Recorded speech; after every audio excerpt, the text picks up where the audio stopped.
So without further ado, I want to introduce author, poet, community activist, urban peacemaker, revolutionary, and my best friend, Luis J. Rodriguez from Mexico.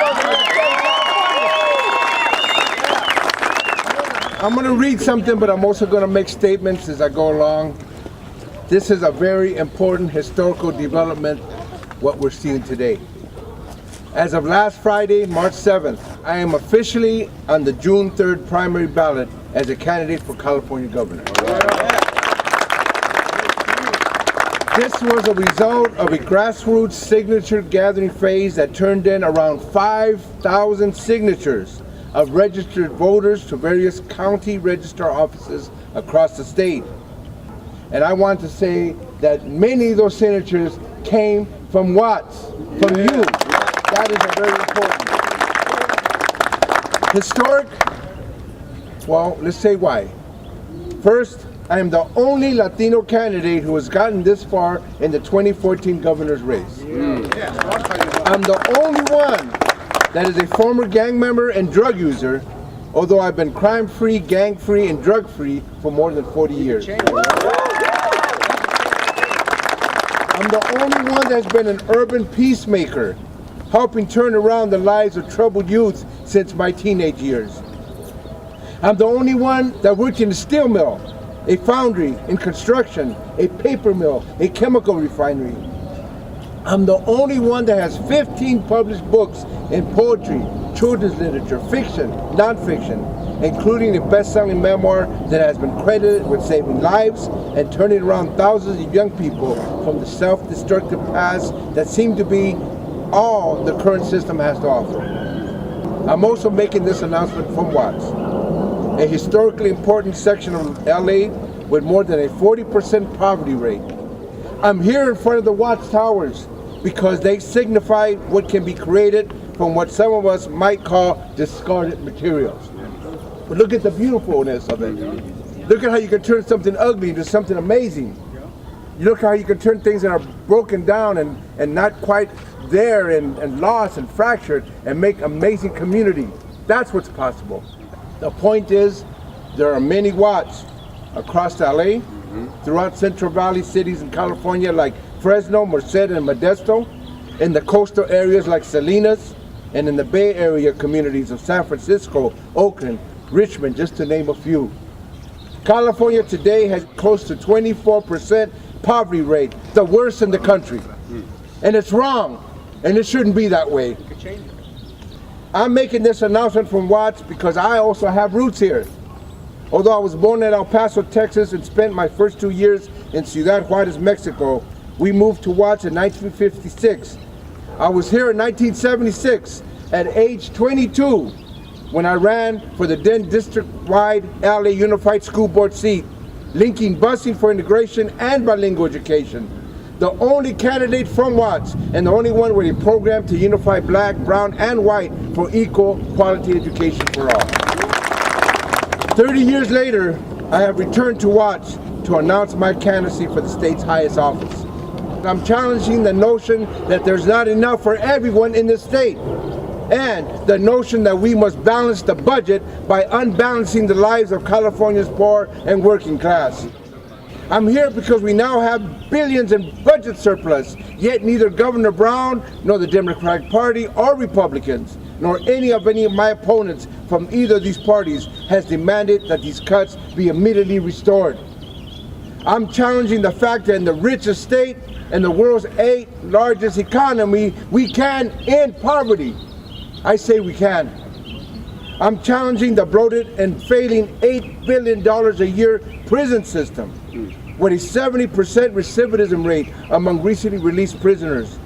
And I'm proposing instead less cost and much more effective restorative justice practices, healing circles, drug and mental health treatment, jobs training, creativity, and more.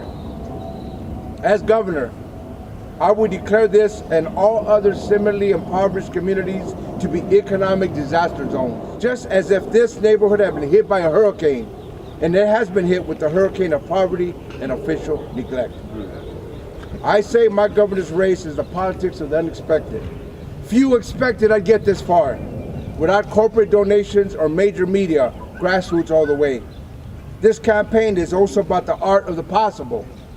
Please join with me and the residents of Watts, as well as the poor and working class throughout the state, to imagine a new California. Then study, plan, and organize to make this happen.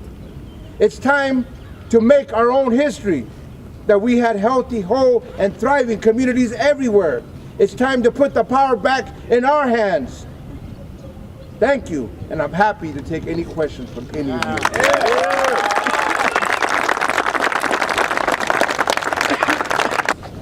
I would like to know how you're going to help the immigrants that are in this country. We're talking about immigrants coming in, and people are saying, well, why should we take care of them?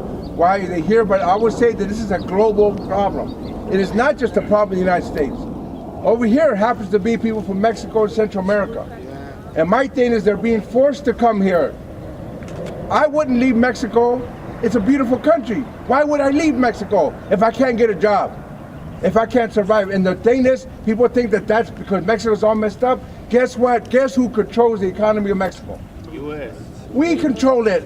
I don't care how you look at it. It's our industries down there. When they opened up the Free Trade Act, they brought in all that corn competition from the Midwest to compete with some poor little meat farm, some cornfield that the guy can't survive on. They're competing with agribusinesses. They got thrown out of their cornfields. So my thing is, you can't blame people for trying to survive. If they come to this country, then I would treat them like everybody else. They should have the same benefits and help as anybody else. They should not be being punished for not having their papers. It is not a terrible crime, it's a status crime, you understand? The first immigrants came from Ireland, from the poorest parts of Europe, because they needed to survive. And they were treated badly too, and it was wrong then, and it's wrong now. So I would say we treat everybody that lives here the same. We all belong here. Somehow we all ended up here. And some people got here, as you know, with no immigration. Some people got here through slave ships. And yet we're all here. Now we got to work together. Now we got to vision together. Now we got to dream together. And now we got to make this a better place for everybody. So that will be my thing. I would help any immigrant to make sure that they can be part of this country, be incorporated, and get the same benefits as anybody else. As governor, how will you challenge and reform the prison industrial complex? Great question. How would I challenge and reform the prison system?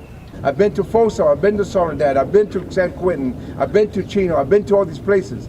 One thing I realized in our time, there used to be 15 prisons in the state of California for 15,000 prisoners. Now, there's 34 prisons for 160,000 prisoners. They are building more prisons, and only 1 or 2 colleges have been built in that time. You understand? This is no accident that they're creating what I call the largest state-sponsored poor people housing, the prison system of California. So what I'm going to do is overhaul the whole system. It doesn't work. We have the highest crime rates of any state. We have the worst recidivism rate. You know what that means? When people get out, 70% go back in. It's a failing system. And does it stop crime? Does it stop drugs in our community? It doesn't even do that. So I would completely overhaul it, completely. How do you feel about the California high school exit exam? How do I feel about the California high school exit exam? And I'm going to be as blunt as I can. That exam is really just to weed out people. That's right. You understand? I will do everything I can to make sure that everybody has the best education and everybody can be able to rise up through schools and through education, not throw people out. Because the people they're throwing out, as you can imagine, are black, brown, poor, and working class. That's who they're throwing out. But I will tell you something, I've been to rich schools, I've been to well-off schools. They don't have standard testing. Can you imagine if I tell people that says, rich schools don't have standard testing, they have testing, like everybody should have, but this whole idea that they gotta pass all these tests, they have arts on all the walls, arts everywhere. Can you bring those same resources to our communities so our kids can make it? Again, we're gonna take this out as far as we can. We're gonna create our own social media, we're gonna put it on a website, grassroots all the way. what made me want to become governor, you know what, I will now have to be honest with you, it's really because of all of you here. I kept seeing politicians not representing our voices, our issues. Even some of them who have black and brown skin, who are politicians, aren't representing us, you understand? I have seen our own people get up there and then turn their backs on us. I don't want to be that person. I don't want to be known for that. I have been fighting and struggling for 40 years to better our communities. In Watts, in East LA, in the San Fernando Valley, in Chicago, I lived there 15 years. Wherever I went, I have fought for a better world, and I'm going to keep doing it as governor.